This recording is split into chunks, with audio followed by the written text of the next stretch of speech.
Yoma Daf Mem Gimel.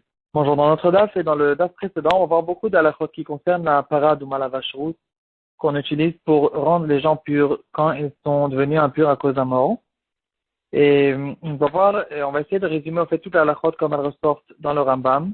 Elles sont pratiquement toutes dans Ilchot Paraduma, donc dans la partie qui s'appelle Tahara, mais elles sont dispersées dans toutes les halachot là-bas. On va récolter au fait que les halachot qu'on a rencontré dans notre DAF et dans le DAF précédent. Et donc, juste avant de commencer, ça serait bien, si vous voulez, de savoir et on a déjà fait, en fait, un shiur sur la paradouma, il y a une vingtaine ou 22 shiurim à peu près, dans Yoma Daf Yudalet. Là-bas, on a raconté le processus de la paradouma sans entrer dans les détails. Aujourd'hui, on va rentrer plus dans les détails, dans la halachot qu'on a rencontré. On va juste résumer en 2 mots pour qu'on comprenne de quoi on parle, et on va ensuite rentrer dans la halachot. La paradouma, on l'a fait, il y a 3 parties pour pouvoir avoir la tahara de la paradouma. Il y a la préparation de la vache elle-même. Ensuite, il y a la préparation de l'eau, qu'on appelle kiddush.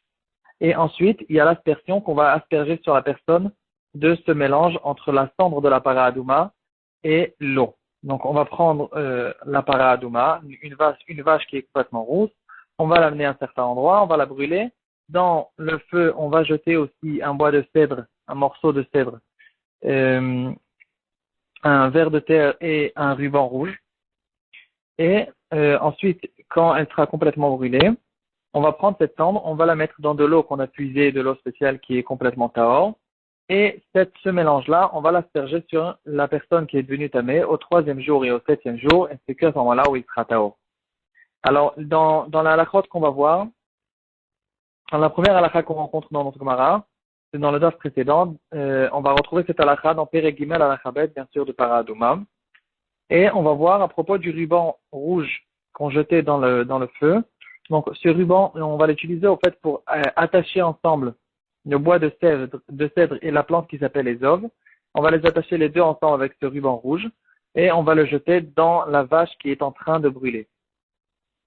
Alors, le poids de la taille de ce ruban rouge, il va être 10 zouz, c'est 5 slaim comme va le dire le Rambam. Pourquoi? Parce que il faut qu'il ait un certain poids pour qu'il rentre bien, qu'il se rentre bien dans le feu, qu'il atterrisse dans le corps de la vache. Par contre, c'est ce qui sera différent en fait c'est de là que la Gemara est arrivée à rentrer dans la halachot de la paradouma, parce qu'il y avait aussi un autre ruban rouge qu'on utilisait à Yom Kippour, et par contre l'autre il était beaucoup plus léger parce qu'on avait besoin de le déchirer pour mettre une partie sur la corne, une partie sur le rocher. Et donc, il avait une autre mesure que de 2 slaim. Une deuxième halakha qu'on rencontre dans notre Gemara, en fait, on va voir la halachot un peu en désordre, pas dans l'ordre du processus de la tahara. On va les voir plutôt en fonction de comme on les a rencontrés dans notre daf. Alors, la shrita de la paradouma, on doit la faire obligatoirement avec un Kohen. On ne peut pas la faire avec un Israël. Ça, par contre, c'est une halakha qu'on trouve dans Psoulé Amugdashin, Perek Aleph Halakhabet. Et ce qui est différent aussi du taureau de Yom Kippour, qu'on pouvait faire aussi avec un Israël. Donc c'est une marloquette dans la Gemara, mais comme ça, le Rambam tranche la halakha. Troisième halakha, il y a une halakha qui s'appelle Esea Chadat. Donc on n'a pas le droit de faire d'autres choses quand on est en train de s'occuper de la paradouma. Il faut être complètement concentré dans la participation dans la confection de la paradouma. On n'a pas le droit de faire d'autres choses. C'est une halakha qu'on trouve dans le Rambam, Perek Dalet halakha Yudain, de paradouma. Et par contre, il y aura ici une différence entre, en fait, dans le processus de la paradouma, il y aura certaines choses où il y a besoin de faire attention à ça, d'autres que non. Donc, en fait, ce qu'on appelle la préparation de la paradouma elle-même, c'est jusqu'à qu'elle devienne une cendre. C'est-à-dire, on va le faire, quand on fait la shrita, on n'a pas le droit de faire autre chose. Aussi, quand on va recevoir le sang, quand on va asperger avec le sang. Donc, il ne faut pas se mélanger entre l'aspersion ensuite qu'on va faire avec l'eau, qui est mélangée avec la cendre. Le sang de la paradouma qu'on a reçu dans un ustensile, on va l'asperger en l'air en face du Beth Amikdash quand on se trouve sur un Arazetim. Et de brûler la paradouma aussi. Et bien sûr, de lancer le bois de cèdre et le hérez et le bois de Ezov dans le feu. Tout ça, il faudra faire attention de ne pas avoir essayé à Khadat. Et parce que c'est écrit dans le pasuk, Vesaraf et Apara, Le'enav, à ses yeux, il faut brûler la para. Donc toute la procédure de la para d'Ouma jusqu'à la brûlure, il faudra le faire à ses yeux de manière concentrée et ne pas faire autre chose entre temps. Ensuite, tout ce qui est plus tard, il n'y aura pas cette halakha spéciale. Mis à part ça, cette para d'Ouma, on la fera le jour avec un homme et obligatoirement aussi avec un Kohen. Et donc, quels sont en fait, qu'est-ce qui a été exclu de là? C'est ensuite quand le feu il s'est éteint, on devra récolter la cendre. Ça, c'est quelque chose qui fait pas partie au fait, de point de vue halakha, de la procédure de la paradouma. Et donc, on pourra le faire aussi avec la nuit, une femme ou un étranger qui n'est pas Kohen, on peut le faire, à part quelqu'un qui est Cheresh Vekatan, qui n'a pas du tout de date. Parce que c'est écrit quand même dans la Torah qu'il faut la récolter et ceux qui n'ont pas de date, en fait, leur acte ne s'appelle pas une action. Ça s'appelle pas du tout une action, donc c'est pour ça que c'est pas kasher. Mais ça s'appelle pas une halakha spéciale de paradouma, donc il n'y aura pas cette halakha de seradat et on pourra le faire aussi avec un étranger. Quatrième halakha qu'on retrouve dans notre daf, d'asperger l'eau. Ensuite, quand on a mis les 7 cendres dans l'eau, on va l'asperger le 3e et le 7e jour sur la personne qui est devenue tamée. Cette chose-là, on peut le faire avec un étranger. Il n'y a pas besoin d'avka d'avoir un Kohen. Par contre, il y aura un pasuk spécial qui nous dira qu'une femme ne peut pas. Et donc, bien sûr, quelqu'un qui est tumtum androgynos, c'est des gens qui sont safek si c'est une femme. Ils ne pourront pas non plus. Et aussi, la Gemara dira que quelqu'un qui est extrêmement petit, il est très petit, donc là, il y aura une différence entre très petit et pas très petit. Quelqu'un qui est très petit il ne peut pas le faire, mais quelqu'un qui n'est pas, qui est petit, c'est-à-dire qui n'est pas encore bar mitzvah, mais quand même il a déjà un certain date, ici, il pourra faire en ce qui concerne l'aspersion de l'eau sur la personne tamée. C'est une halakha qu'on retrouve dans Perek Yud halakha vav de Paradouma. Cinquièmement, de brûler. On revient maintenant en arrière, de brûler la paradouma. Il faut le faire avec un Kohen, comme on a dit. C'est une halakha qu'on retrouve aussi dans Perek Aleph halakha Yud Aleph. Et il n'y a pas besoin d'avoir un Kohen Gadol, comme il y avait dans la première vache rousse qu'ils ont fait au désert, que là, la Torah, elle voulait que c'est Aaron à Kohen qui le fasse. Aussi, celui qui fera une halakha qui ressemble, dans Perek Aleph halakha Yud Bet, on la retrouve. Celui qui fera justement, qui s'occupera de la paradouma, alors il aura besoin de mettre les 4 habits du Kohen Idiot. Donc,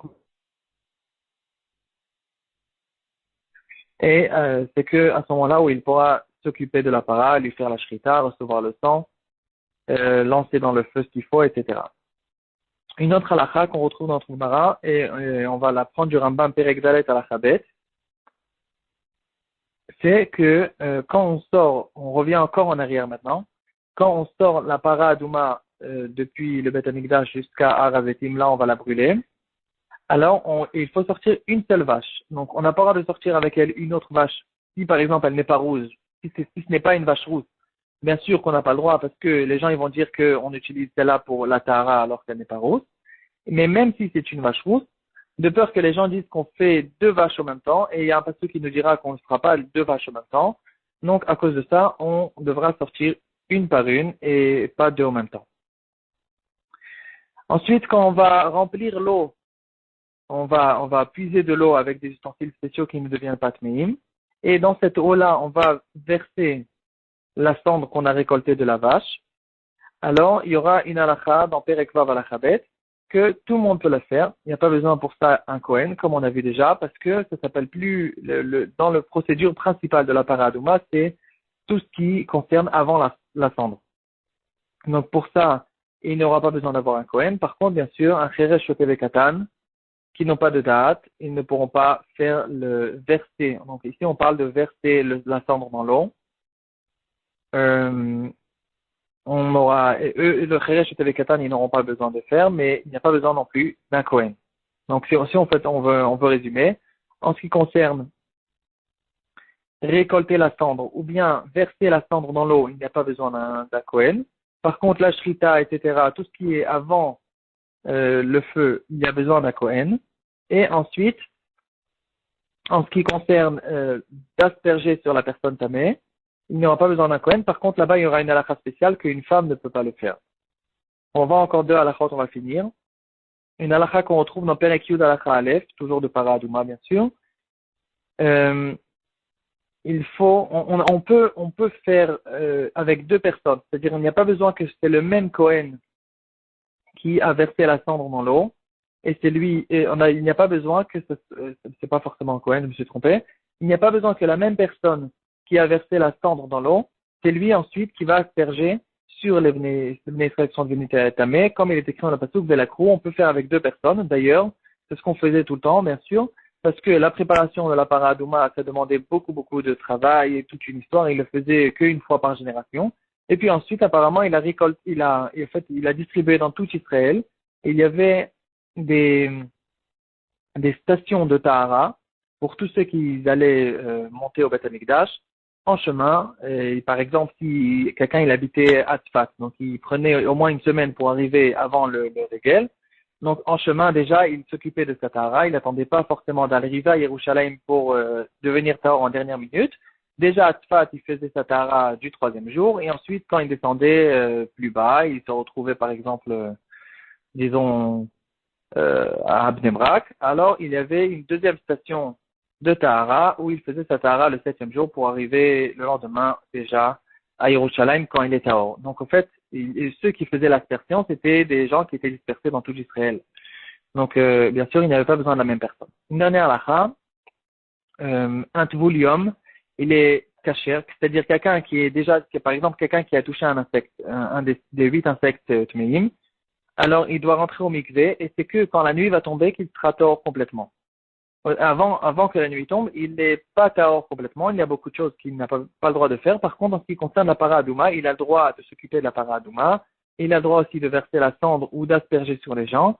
Ça, c'était une marloquette qu'il y avait entre les chachamim et les tzdokim, et au contraire, les chachamim, ils faisaient attention de rentamer la personne et de le rentrer au mikvé le jour même, pour que ce soit bien clair que c'est Chachamim qui ont raison, qu'on a le droit d'utiliser un tiboulium pour la paradouma.